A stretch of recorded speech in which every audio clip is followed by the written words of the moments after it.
There was a point which was remaining in the last video I want to discuss here.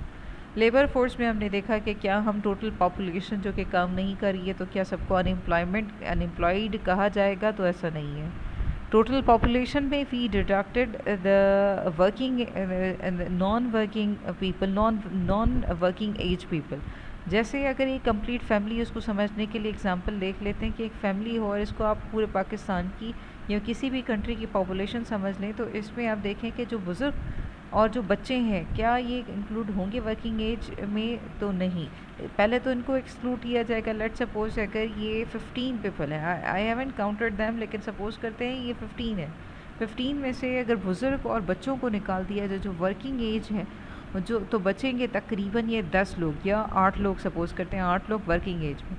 अब इस working as में से भी कुछ लोग काम करना चाहते हैं और कुछ लोग विलिंग नहीं है. जैसे हाउस होल्ड्स, फैमिलीज़ में वुमेन वगैरह वो नहीं करना चाहती, तो उसको और माइनस कर देंगे. तो तकरीबन those people who are willing to do job और they are doing job, they are seeking job, तो ये तकरीबन बच जाएंगे 5 बंदे. तो 5 बंदे जो होंगे वो एक्चुअली लेबर फोर्स का पार्ट किए जाएंगे. अच्छा, लेबर फोर्स में हम लोग कुछ ऑटोमेटिकली एक्सक्लूजन्स करते हैं. एक्सक्लूजन्स में क्या होता है कि कौन सी चीज़ें, कौन से जो पॉपुलेशन है या बंदे हैं जो हम लोग नहीं इंक्लूड करते. That are the institutionalised people, जो कि जेल में है. इंस्टीट्यूशनलाइज से मुराद जो कि जेल में है या किसी मेंटल हॉस्पिटल में है या जो नर्सिंग में है. तो ऐसे या फिर मिलिट्री में जो लोग काम कर रहे हैं उसको भी हम लेबर फोर्स का पार्ट नहीं मानते.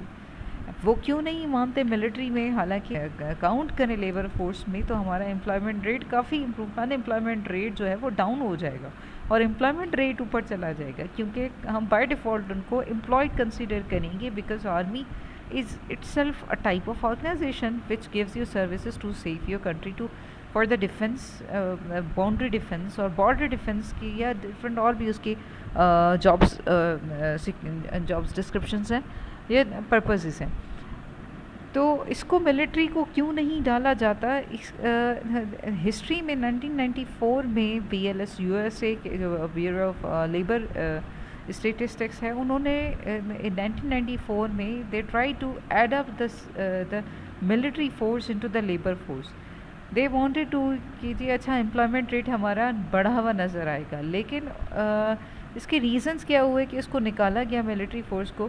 The reason is the security concern. Security concern ऐसे है कि डेटा जो है वो आपको इतना एक्यूरेटली हर साल या जब आप कैलकुलेट कर रहे हैं, क्वार्टरली कर रहे हैं, ईयरली कर रहे हैं, कैसे भी किस भी आप टाइम पीरियड में मेजर कर रहे हैं, तो डेटा आपको एक्यूरेट शायद ना मिले. Because some of them are may be working inside a country और may be posted outside overseas, और सिक्योरिटी वाइज जो है वो कहीं और काम कर रहे हैं.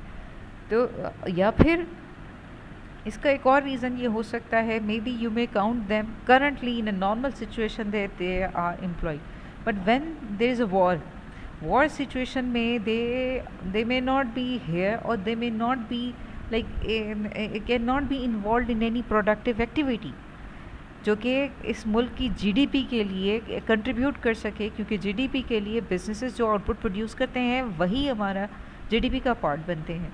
तो अगर they are working for the war, तो they are not like they will not be able to produce anything, they will not be able to involve in any productive activity.